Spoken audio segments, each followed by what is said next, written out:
I'm St. Lucia, this is 10thMay, and we are back to the second segment of our program.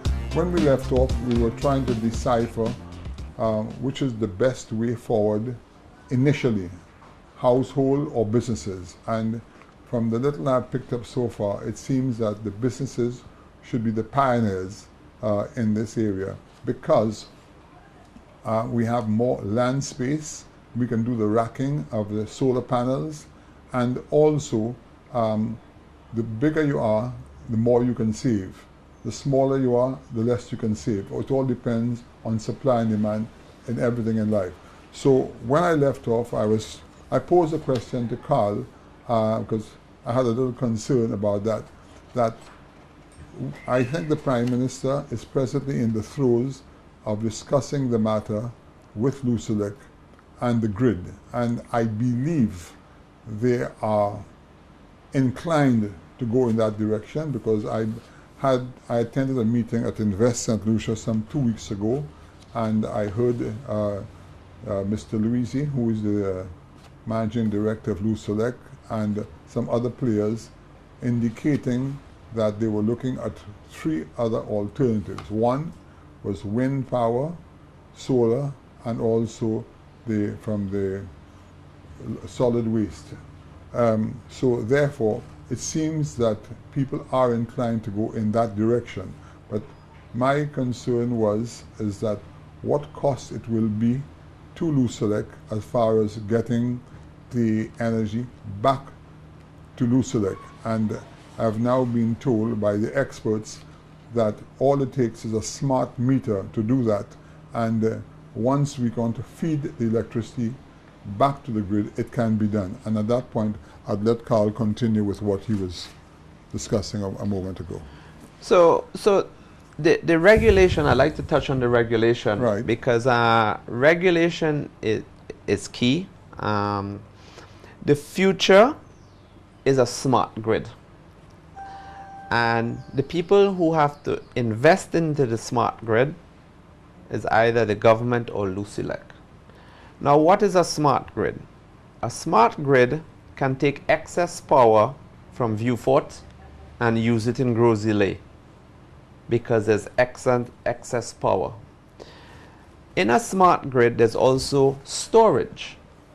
So once again, Lucelec can invest in storage. So if on top of a supermarket there's excess energy being produced by the solar panels, it can be stored in a battery, and then it can be used at a later time when the grid needs it. So the grid is smart, and this is how we have to invest they have to invest.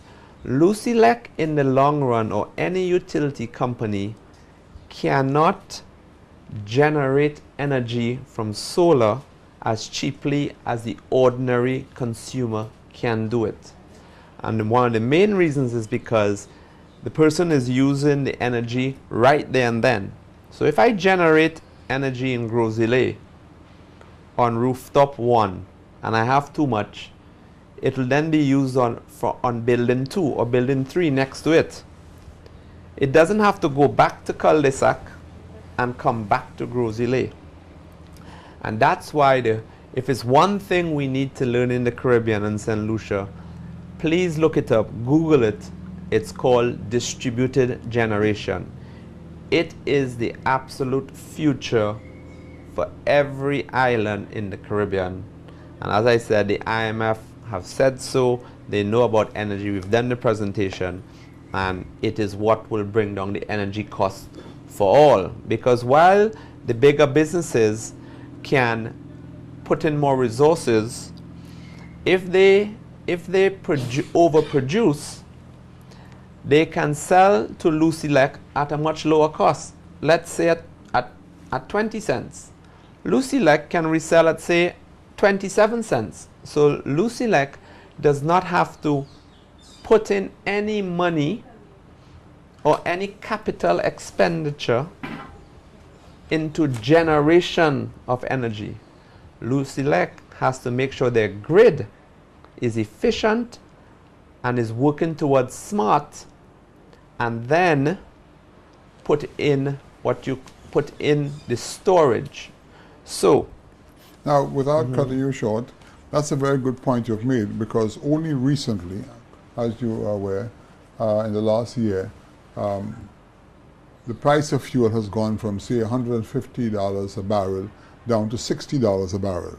But we as consumers in St. Lucia are still paying a very high price on fuel, because we have been told, because of hedging done by Lucelec, they are still paying the high price for the next year.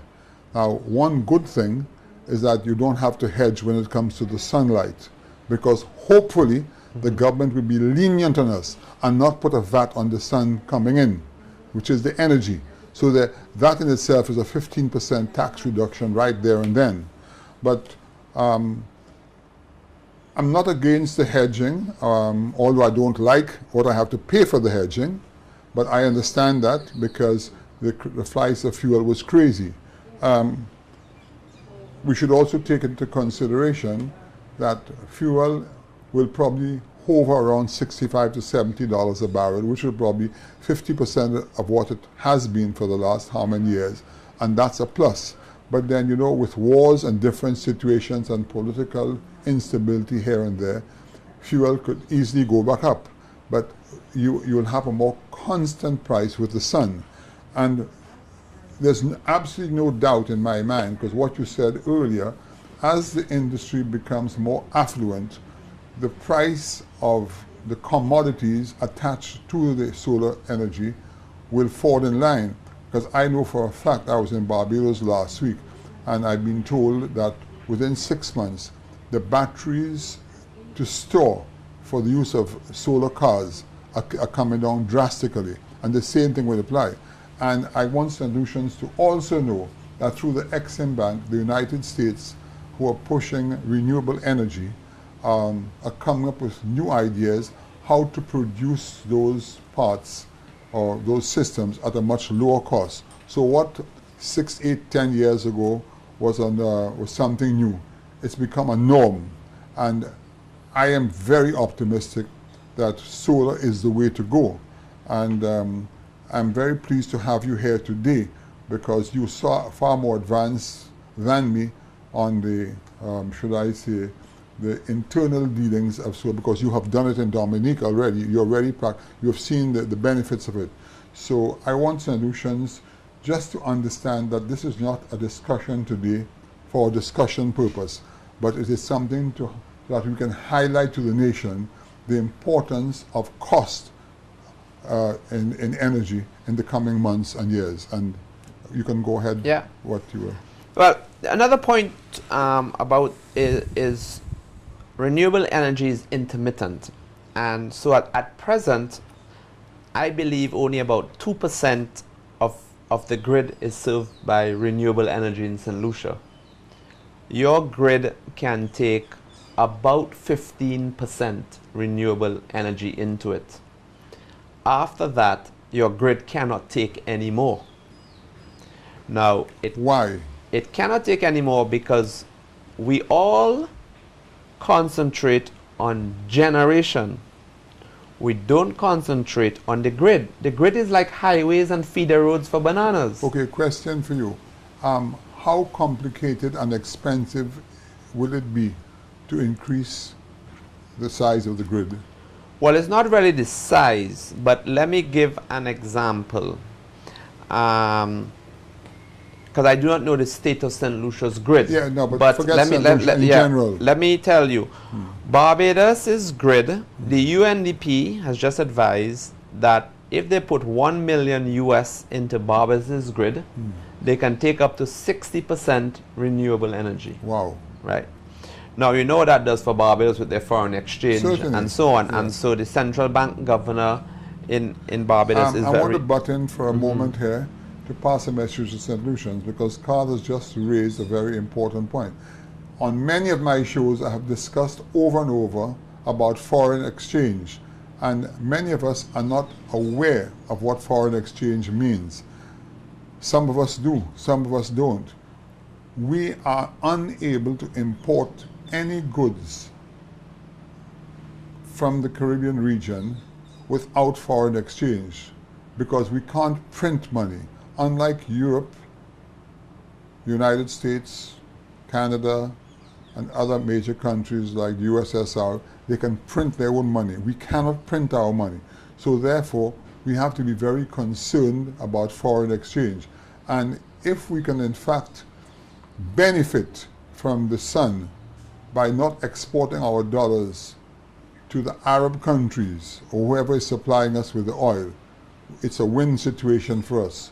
So my question to you, Carl, was how, besides the cost of doing it, of increasing the size of the grid for St. Lucia, what are the other drawbacks or difficulties to increase the size of the grid to take more renewable energy? I don't think it's much. I mean, you have to do a study, but it's not big money. It's maybe upgrading transformers, and what it is, it's adding storage. So picture a 40-foot container of batteries located in Grosile. Yes. Every time too much energy is produced, the smart grid puts it into the 40-foot container of batteries. Got you. Castries want some energy. Yeah. Bam, it pulls it from there. Okay. St. Lucia, this is Open Mic. We've just come to the end of the second segment of our program. We'll be right back.